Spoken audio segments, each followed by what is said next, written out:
ശബരിമല തീർത്ഥാടകരെ KSRTC ബസ്സിൽ നിന്ന് ഇറക്കിവിട്ടതായി പരാതി. പമ്പയിൽ നിന്ന് നിലയ്ക്കൽ സ്റ്റാൻഡിലേക്ക് ടിക്കറ്റ് എടുത്ത യാത്രക്കാരെയാണ് റോഡിൽ ഇറക്കിവിട്ടത്. വയോധികരും ഒരു കുട്ടിയും ഉൾപ്പെട്ട 13-അംഗ സംഘത്തെ ഇറക്കിവിട്ടത് നിലയ്ക്കൽ കഴിഞ്ഞ് 1 കിലോമീറ്ററോളം ദൂരം പിന്നിട്ട ശേഷമാണ്.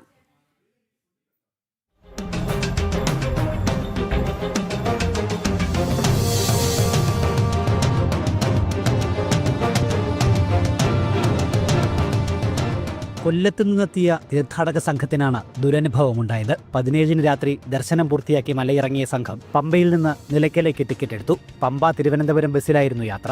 നിലയ്ക്കൽ സ്റ്റാൻഡിലായിരുന്നു യാത്രക്കാർക്ക് ഇറങ്ങേണ്ടത്. എന്നാൽ ബസ് സ്റ്റാൻഡിൽ കയറാതെ മുന്നോട്ട് പോയി. സ്റ്റാൻഡിൽ പോകണമെന്നാവശ്യപ്പെട്ടിട്ടും വണ്ടി നിർത്താൻ KSRTC ജീവനക്കാർ തയ്യാറായില്ല.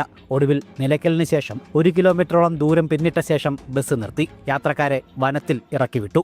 ഈ 12 പേർക്കുള്ളതും കുഞ്ഞുമലയപ്പുറത്തിനുള്ള ടിക്കറ്റും ഞങ്ങൾ നിലയ്ക്കലേക്ക് എടുത്തു. അവിടെ ട്രാവലർ പാർക്ക് ചെയ്യുന്നുള്ള കാര്യം കണ്ടക്ടറോട് പറയുകയും ചെയ്തു. പക്ഷെ നിലയ്ക്കലിൽ പാർക്കിങ്ങിലോട്ട് ബസ് കയറിയില്ല.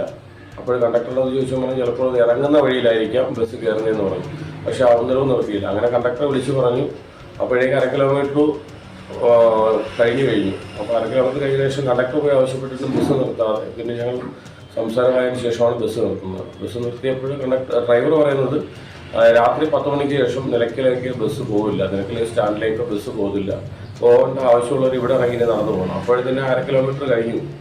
അങ്ങനെ രാത്രി 11:30 ഈ അമ്മമാരായിരുന്നുണ്ട്. 11 അമ്മമാരെയും 8 വയസ്സുള്ള പെൺകുട്ടി, അതായത് കുഞ്ഞു മലയപ്പുറമായിട്ട് രാത്രി 11:30 ഈ വനത്തിൽ ഇറക്കി വിട്ടിട്ടാണ് അവർ പോയത്.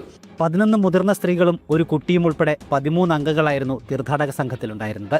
ഗതാഗത മന്ത്രിക്ക് സംഘം പരാതി നൽകിയിരുന്നു. സംഭവം അന്വേഷിക്കാൻ നിർദ്ദേശിച്ചതായി ഗതാഗത മന്ത്രി അറിയിച്ചു.